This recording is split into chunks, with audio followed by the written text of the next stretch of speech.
If I touch this wire that's currently zapping, will I die? Well, kids, strap in. You might not. It kind of depends on a few things. So you need to know what the voltage is and what the amperage is coming out of that line. If you know what the voltage and the amperage are, then you can figure out the resistance, or the ohms, coming out of that line, and determine whether or not something is safe or unsafe, if the circuit will work or not work, and why. It is very useful to know Ohm's law because it is literally the language of circuits. If you don't have a basic knowledge of Ohm's law, you're not going to be very good at circuitry, and you're gonna need to kind of catch up. So here we go. Let's catch up real quick. So Ohm's law dictates that current and can find resistance, you can find the voltage, and you can find the amperage if you know any two of the numbers. So it is equal to V equals I times R. So V equals IR, where V stands for voltage, I is current or amperage, and R is resistance. And in order to solve for that, say you know what the current is, but you don't know what the resistance is, and you know what the voltage is.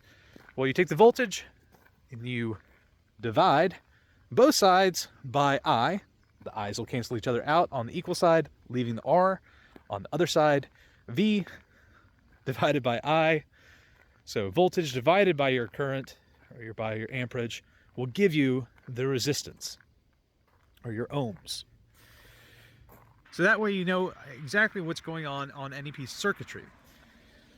Why is that important to you as an individual? Well, hopefully it keeps you from burning your house down, or from making your device explode, or for making your device run at all, because it's getting enough power to it. If you're an electrical engineer, it'll allow you to build more energy efficient things. So you're not using as many resources in order to accomplish the goals you're trying to accomplish. If you're a homeowner, once again, it's to keep you from burning your house down. So in order to measure voltage and amperage and resistance, we have a really handy dandy tool. It's called a voltmeter, or voltmeter.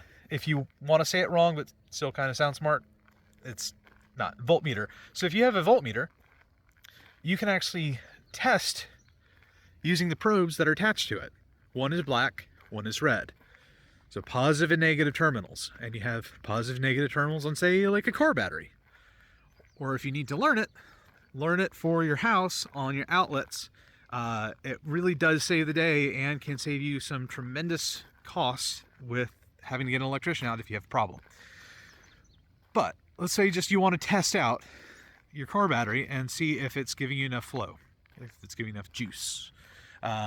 You'll attach the black to the black, the red to the red, and your voltmeter will tell you what your current is if you have it set to current. It will tell you what your amperage is if you have it set to amperage. Same thing with resistance. Or you can actually use those two numbers and figure out the other numbers based off of the formula I just gave you for Ohm's law. Once again, V equals IR. Hit it in your head again. V equals IR. Vir.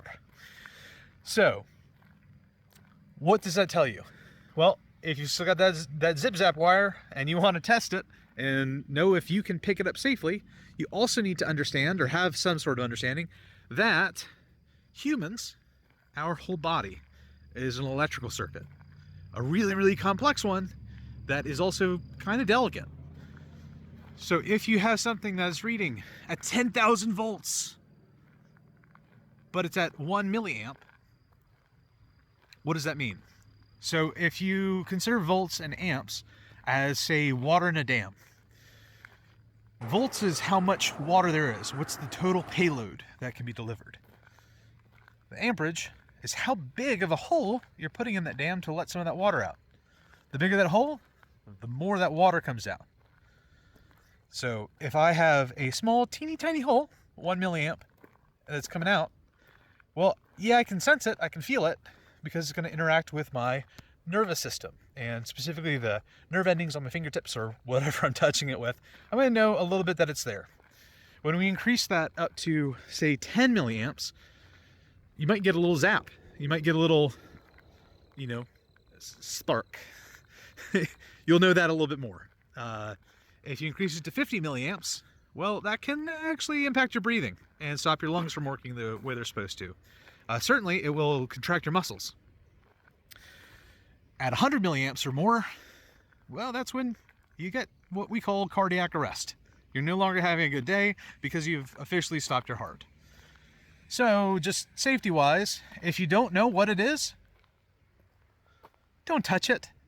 It's going to go zap zap. There's nothing good out of a zap zap. Come on. Anyway, so just to recap all of that, Ohm's law, V equals IR, voltage equals current times resistance. Something where you might want to have super high resistance is a toaster or a stove or an oven. Anything that has an element. One of the features of resistance, it can be a feature or it can be a bug, is that if a circuit has additional resistance to it, that resistance usually comes off as heat. And extra heat, once again, in a circuit can be good if you want it to toast your bread. If you want it to, let's say, power a fan, maybe a little less good. If you want it to run your CPU, even worse. So you don't want too much resistance because that can mean that you're going to burn up your entire system. Or say in a house, you can literally burn your house down. In a phone, you can make it explode if it has too much resistance in it, in what's coming.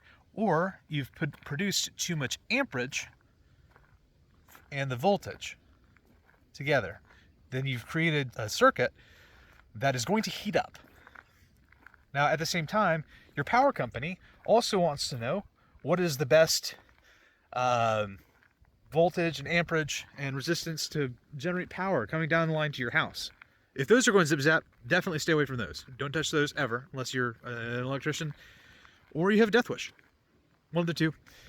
Anyway, they need to know that law specifically. Ohm's law is extremely important to them because if they are getting power to your house, they need to get sufficient amount to get there and run into your power box and be distributed safely to not burn down your house. But it also has to have enough to actually do the things you need it to do, to run all the electrical systems in your house. And you can, once again, test that with a voltmeter. There's another thing that we can use to test. It tests things a little bit differently, and I'll get into that a little later. It's called an oscilloscope. It's a fun word, but that'll be for a different and probably a short version. Anyway, if you like this kind of content, you need to know Ohm's law. Once again, V equals I times R. And this has helped you in any way, you know what to do. You've watched YouTube videos before. Do it. But especially give me a comment. I'd love to hear from you, love to hear what you have to say, any feedback you have, anything I missed, got wrong, or that you'd like to see in a different video. I'd love to talk about it. I love talking to you. Anyway, hope this helps.